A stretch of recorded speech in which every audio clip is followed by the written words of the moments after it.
Are you married but feel like you're living alone? Or maybe you guys are together but you feel like you're just roommates. In today's conversation, we're going to be talking about emotional availability. Matter of fact, I've done some research and I've seen that researchers actually have it as a fact that 43 to 48% of people who start businesses together end up in a divorce. And so today we're going to be jumping in talking about emotional availability. And to have this conversation with me, I have one of my main guys, Brandon, here with me. Let me bring you up to the stage, brother. What is going on, Brandon? What's going on? What's going on, brother? How you doing? Appreciate you for Man, having me there. I'm doing great, man, and I love having these conversations with people, especially people I know, because we talk about this all the time offline, right? Like married, kids, and like just how we navigate. And so, what do you think about this concept of emotional availability?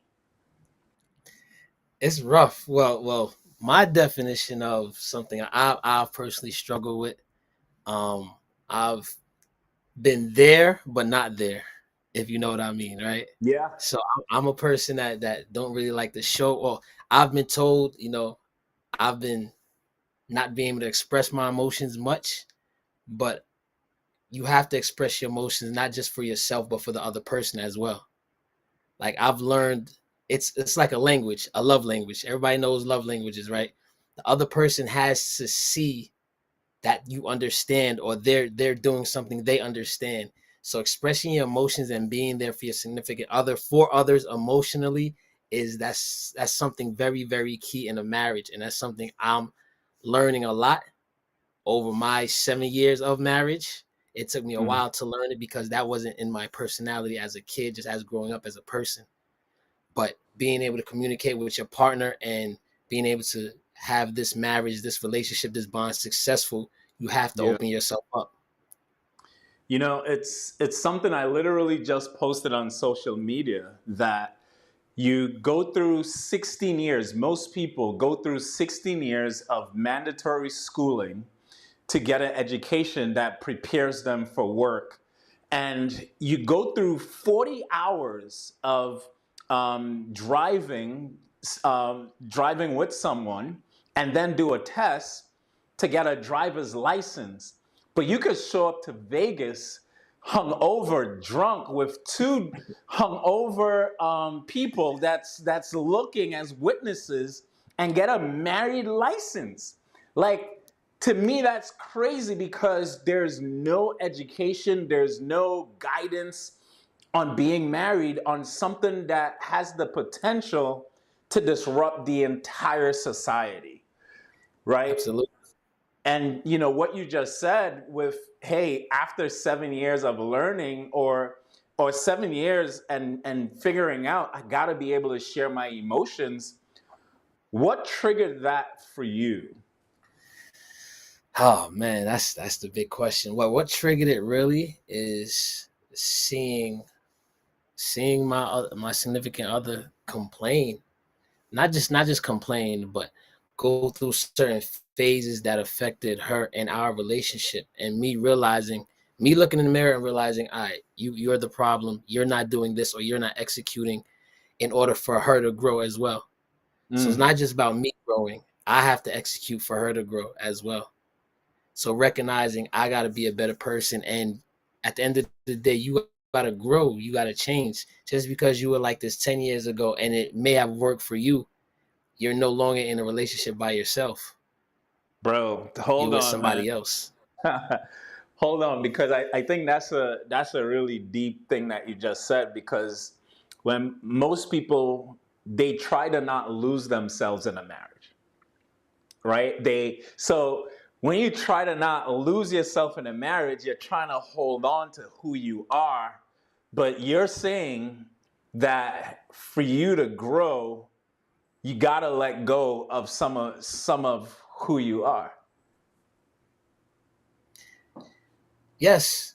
Yes. So don't be something that you're not, in other words. So I'm not saying, if you're trying to be what they want you to be and that's making you uncomfortable, that's a bad thing too. But Hmm. you have to let go. So it's like a give and take in a marriage, in my opinion. It's a give and take, right?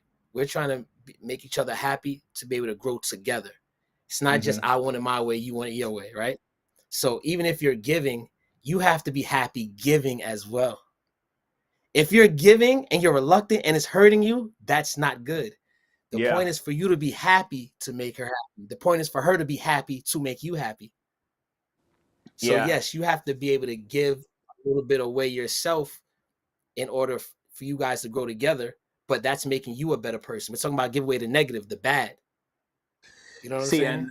and I think it's holistically impossible to remain the same in a marriage. Because if you hold on to who you are, and this is something that my wife and I went through, where every time we would have a disagreement, I would hear myself saying, "This is just how I am. This is how we do it in my culture. This is how I was raised."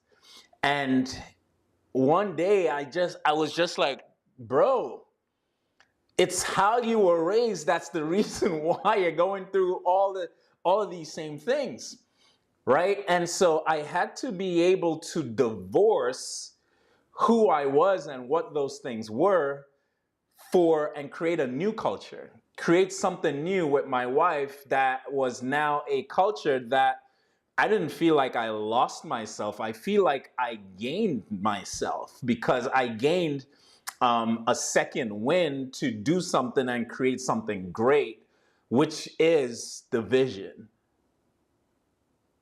Exactly. And so, Not and, exactly. and We all go through phases. exactly now, with this idea of emotional unavailability, I want to go through some signs and see if you resonate with some of these signs of being emotional available or unavailable, right?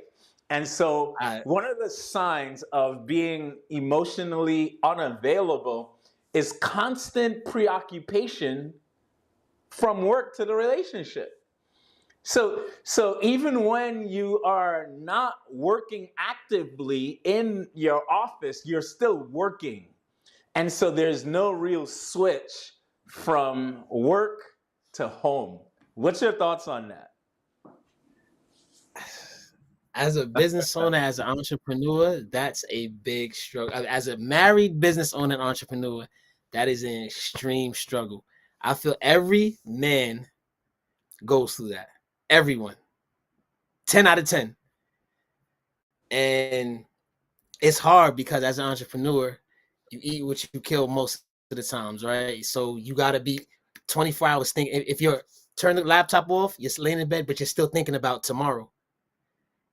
And what I found out, like, for both parties, for yourself and your spouse, that's going to lead you down a bad path because now you're neglecting. So now, no Mm, matter what's going on in the business, it doesn't matter anymore to your spouse, to the other person, because you're neglecting. yeah. So, money in that case, even if you're making money, it's not equaling the happiness because Nope. you're not giving the time and energy. That's priceless. Time and energy is priceless. There's no price on that. And you don't get that back. 1000%, bro. And I'll be honest, bro. I think I used to suffer with it a lot more than I do now.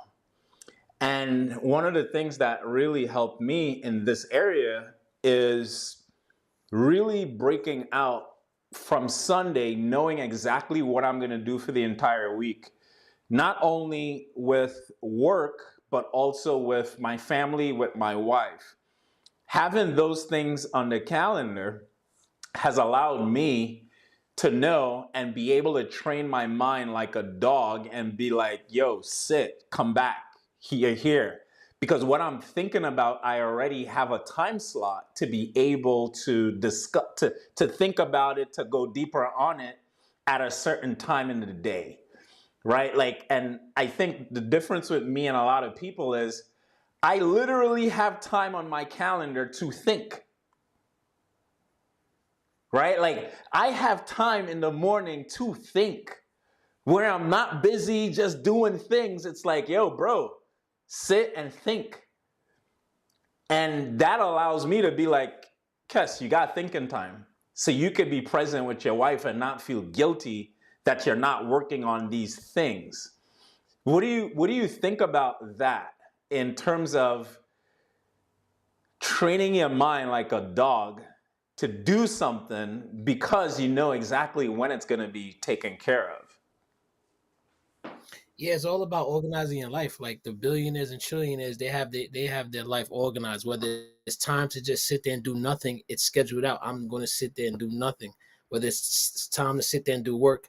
So that book, Buy Back Your Time, that helped me a lot Mm. in just organizing my life and business. So when it's 12 o'clock or 1 in the morning, and I'm thinking about business, and I'm telling my wife, "Oh, you don't understand. I got this, and this to do." That's not her fault. That's my fault because I haven't organized things enough to be able to go to bed and relax and chill out for the night and wake up in the morning. That's not her fault. That's my fault. So organizing your life to do everything you want to do, even if it's just to sit down and think for 1 hour in the morning, meditate, take a shower, go to the gym. If you have things organized, you will personally and professionally, you will be in a lot better situation. 1000%. And a concept that I've been talking about as well is understanding your relationship KPIs, right?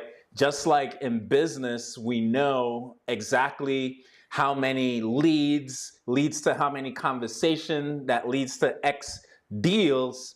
What's those navigators or what's those elements that you could push in your relationship that gives you a deal or gives you that relationship checkpoint, right? I think that most people just don't understand their relationship KPIs, so they think that it's a lot more work than it really is. So this phrase, it took me a long time to understand this phrase. You should know. That Oh phrase, man. it took me a long time to understand because for a while I'm like, how am I supposed to know? Like, what do you mean I should know? But to be honest, she's right. Understanding the KPIs, understanding the language, understanding the connection, understanding the person. If I'm paying attention to who this person is, her habits, she does this, she likes this. I know I shouldn't do this because she's going to respond like this. I should know a lot of these things, which would dissolve or make a lot of solutions happen. Because if I think solution based and how Hmm. to defeat situations, things wouldn't happen, especially in a relationship. So understanding the partner like goes tenfold. So Yeah. yeah, I should know. When she comes home, this should be happening. When I go out, I should make this happen. You know what I'm saying? Things like that, and that's paying attention to each other. Bro, I think I like to phrase it, be a student of your partner, right? Like just always be a student of your partner. I have a 4 month old baby now, and the things that she liked and enjoyed 4 months ago is different now, today, because she's grown as a person, she's a mother. And this week I came home. I typically come home from the gym around 8 o'clock. They're still like in bed, getting up, and so I'd walk in the room, be like, "Hey, babe, I'm home." Kind of whisper it because they're still kind of getting up. But when I open the garage door, I'm already hearing the TV on and people moving around. I'm like, "What is going on?" So as I walk in and I see my wife, I'm like, "Hey, how you doing?" She's like, "I'm tired. I'm sleepy." Immediately I knew she had a rough night, right? So I want like right away took the baby and kind of be like, "Hey, you're probably at a 5 right now, right?" She's like, "That sounds about accurate." I'm like, "Cool." So I take the baby from her and I say, hey, go do like your morning routine, take time. I'm gonna keep the baby, and I don't typically have the baby in the morning because I'm getting ready for work and I got my things that I'm doing. That allowed her to rejuvenate and replenish herself. Like, and I'll tell you for what reasons. It didn't take her more than 15 minutes, 20 minutes to feel like she was back at 100. Here's what made her get to that 100. Although she didn't go sleep, right? Like it didn't change her night, but because these two things, and that's in her KPIs, made her day. One, acknowledgement. I know that when I acknowledge, oh man, you had a rough night, let me do something to help you, she feels seen, she feels heard, right? So immediately there's a sense of he hears me. And then two, I take the baby. Now that's another one of her KPIs, teamwork, right? And so now I'm a team player. We're in this together. And so like, bro, she's able to shake it off and be like, man, I feel better already, right? Just by grabbing her, bro. But I know that's her KPIs. I know those things helps to move the needle forward. So if she's having a rough day, I know what to do to make her feel better almost automatically. It didn't take about 15 minutes. You see what I mean? Yeah, yeah. And so it's, but I didn't figure that out on my own. We have had several conversations and we meet and talk about these things every single week about how you're doing in certain areas, not in business. We meet and we talk about business, we meet and we talk about finances, but we meet and talk about us as people. How are you doing in this area of sexuality? How are you feeling in this area of security? And so we go through a list of KPIs, as I call it, because it's all the things that we all equally desire to have a great understanding. So anyway, let's move on to another sign of emotional availability or unavailability. This is a this is a really saucy one. Using work as an excuse to avoid intimate conversations or just deeper conversations. What do you think about that? Using work. Yeah. I've been guilty. I've probably been guilty of that. I think that goes with just not wanting to express your emotions, so you kind of change subject. So Mm-hmm. I've been guilty of that. And that goes back to being open to with each other, bro. So definitely, me personally, yeah, it's been hard as used to. You know what I'm saying? So Yeah. just focusing on certain things, like we're talking about that, it's been easier. But I could see how every business owner, entrepreneur, as a man, would during the day, and then now at night or after hours, we gotta go now. A whole nother person we gotta satisfy and make sure they're happy. So a lot of times it's just a lot on our shoulders. Plus, if you got kids, that's a whole nother. You know what I'm saying? Yeah. So that's a lot of times it seems easier just keeping it in. It It seems does. easier, It does seem easier keeping it in. but that's So how do temporary. you how do you navigate that in your home in terms? How I'm navigating it now, I feel it's actually easy. All right, so it seems easier keeping it in. It's actually easier talking about it. It And is. once it's like letting the steam out. It's letting the steam out. Once you put it out there, and then now you're having a conversation. Now it's out there. It's open. So now you get a back and forth and a deeper understanding on what's going on, how you feel, How do we navigate this? Mm-hmm. How do we solve this? You know what I'm saying? Instead of Mm-hmm. just being frustrated and using this, oh, you don't understand. You don't understand. That's the worst. So now y'all Yeah. both don't understand. Yep. So now it's just gonna keep being a back and forth. So now like I'm doing more of like opening up, talking about things, saying how I feel, which I never did before. So you can understand how I feel. So it's more How? more realizing the other person cares about you. So let them Mm-hmm. feel like they care. You know what I'm Mm-hmm. saying? Yeah. 100%. Now, since you've started opening up and addressing things more head on, do you see a direct correlation to the environment of your home and even how is it affecting your business? That's a good question. Um, I think it helped a lot when my business, and this is key, when my business starting to struggle a little bit, because as an entrepreneur, it's always ups and downs. So it's really bad, or it will hurt the most when you're in the down part in your business and you're in the down part in your relationship. So as Mm, a man, and you still have to be a man and just take it head on. Like don't you can't be there folding. You can't be the yeah, crybaby. You got to take it head on. yeah, So it's a lot easier.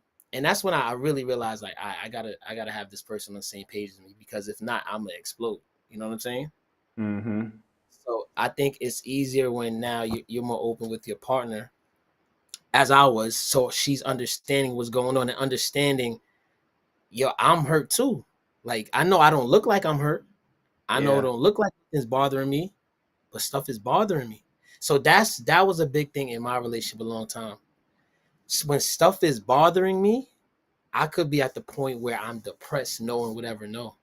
And my wife always say, "Yo, you walk around like nothing's wrong. Like, why you always act like nothing's wrong?" And I say, if I look like I'm crying or I'm down, it's gonna bring everybody else down. mm, So yes, stuff is bothering me, stuff is wrong, but I'm not gonna walk around depressed or this or in a certain mood, because that's gonna bring the entire house down. That's gonna set the mood for the entire house. So I have to have a smile on my face so everybody can have a smile on their face. But at the same time, she needs to understand what's going on. She needs to understand how I feel, whether I'm sad, whether I'm mad, whether I feel like I want to cry. She needs to understand that. You know what yeah, I'm saying? Opening up like that, it gives her a better feel, on a more loving feel, a more mm-hmm, touching, a more caring feel, instead of this rock hard feel. Like, you know what I'm saying? yeah, 100%. Because it sounds like you're always Superman and you're never Clark Kent, right? Yeah. Because like you're always wearing the cape and they don't understand or know the human side of you. They only see the superhuman side of you. And if they don't meet Clark Kent, then how could they support you? And I believe this is one of the reasons why a lot of men seek other influences to help them through their situations, right? Whether it be another woman, whether it be drugs or any type of other addiction, and they step out because they don't know how to take their cape off and be Clark Kent at home. They got to go be Clark Kent somewhere else, Mm, you're right? right. It, Yeah. it's it's literally like I can't show weakness at home because I gotta stay strong. So let me go somewhere where I could go take my cape off. Yeah. Yeah. You know, and so that's one of the things that I talk to my men when I, coach them through stuff. Like, hey, man, being able to show this side of you would end up protecting you in the end, so that you feel safe having these types of conversations at home. So that's really key that you said that on that. And so last thing I want to kind of ask in the emotional unavailability, physical exhaustion that leads to emotional detachment. Like if you're always tired, Like, do you feel like that also leads to emotional attachment? Like, I just need to sleep. I just need to, I'm tired. What do you think about that? Nah, absolutely. Absolutely. So I feel like that's once again about making time to better yourself, whether it's health wise or whether it's getting rest wise, bro. So like draining yourself during the day and having no energy for your partner or significant other at night or whenever, Hmm. that's on you, and that's key. So like I said, they don't want to hear, yo, I was working all day, I can't do this. You have to know how to make time. I've definitely been there. So me personally, I worked nights for years, right? For years, when on my 9 to 5, I work nights. So I've always, even up to it's better now, but I've always had an issue sleeping. But I realize if I have a date to go on, I can't. No, I'm tired. I can't do it. I'm tired. We have a date. We have to go out. And we supposed to hang out. We supposed to do a family day. It's the worst if you're tired on a day you're supposed to hang out with your family. So what are you doing it for? You're hustling backwards. Hmm. That's one thing I put. I'm never gonna from here on out. Well, I already made that from before. I'm not gonna make excuse. I'm too tired to do the thing that I'm doing this for.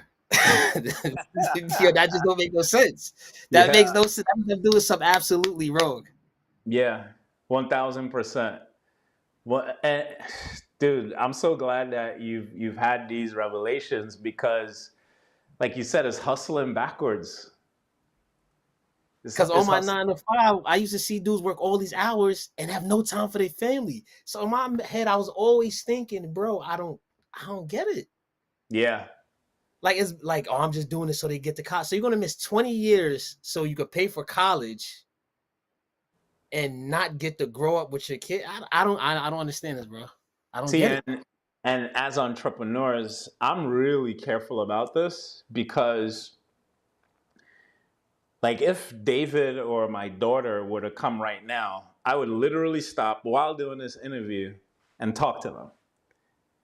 The reason why is because I never, ever, ever want them to think or say, or he's always busy working, right? Like, I don't ever want to hear my kids say that. I've heard that before so many times. And I also believe I've talked to thousands of sellers, right? When I was buying property, I've talked to thousands of sellers, and I always used to ask, hey, why don't you sell these properties to your kids? And they would say, oh, they don't want anything to do with this. See, I believe that the kids, when they wanted time, they would always be too busy. And so the seed have been planted that property and business equals no time with family, because when they wanted time, they didn't get time. And so when it comes to the business, they're like, oh, I don't want no part of that. I rather have a family lifestyle than a property or business lifestyle. So I'm always really conscious of saying, hey, daddy's busy. Like, I'll answer the phone in the middle of sessions while speaking, whatever. Hey, what's up, big boy? Hey, daddy, are you in a session right now? Yeah, it's okay. What's going on? He's like, nah, I just wanted to tell you something about Fortnite. Oh, okay, cool. You mind if I call you back when I'm done? Yeah, no problem. That shows him that he's most important, Mhm. right? Like, my wife called and I'm talking to a seller, I'm doing something, I'm talking to her. Most guys would be like, hey, I'm on the phone, or I'm busy, or not even answer and send a text.